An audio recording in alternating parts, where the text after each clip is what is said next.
On n'a pas suffisamment abordé la question de la religion. Aujourd'hui, on voit qu'il y a une prolifération des églises, toutes obédiences confondues. C'est quoi la religion africaine que vous prônez qui pourrait effectivement faire l'unanimité? Je voudrais d'abord dire que la religion chrétienne est celle qui a généralisé l'aliénation auprès de toute l'élite africaine. Elle est au fondement de notre défaite. Qu'est-ce que la religion africaine a présent? La religion africaine est semblable aux religions asiatiques. Remarquez très bien que les religions asiatiques, confucianisme, bouddhisme, taoïsme, tout ça est intégré, n'ont pas de prophète et n'ont pas de messie. Elles ont le chaman. Le chamanisme, c'est les religions traditionnelles. Je veux dire, un bonbon peut être estimé être un chaman.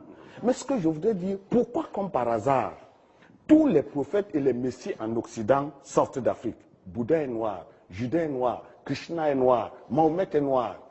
Ça veut dire que l'enjeu de la théorie de l'amour, c'est l'Afrique qui l'a. Donc les religions occidentales ou arabes ne peuvent pas prétendre nous expliquer, nous, ce que c'est que l'amour.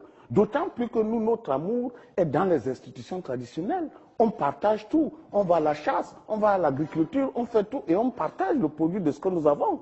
Or, les messies naissent chez les peuples violents.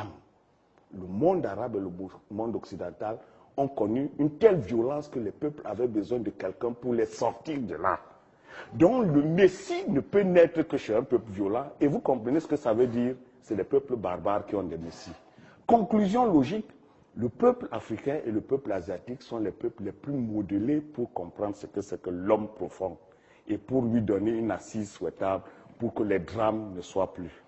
Mbombo Boisson, merci infiniment. On est arrivé très rapidement au terme de cette première partie. C'était très intéressant. On aimerait rester là toute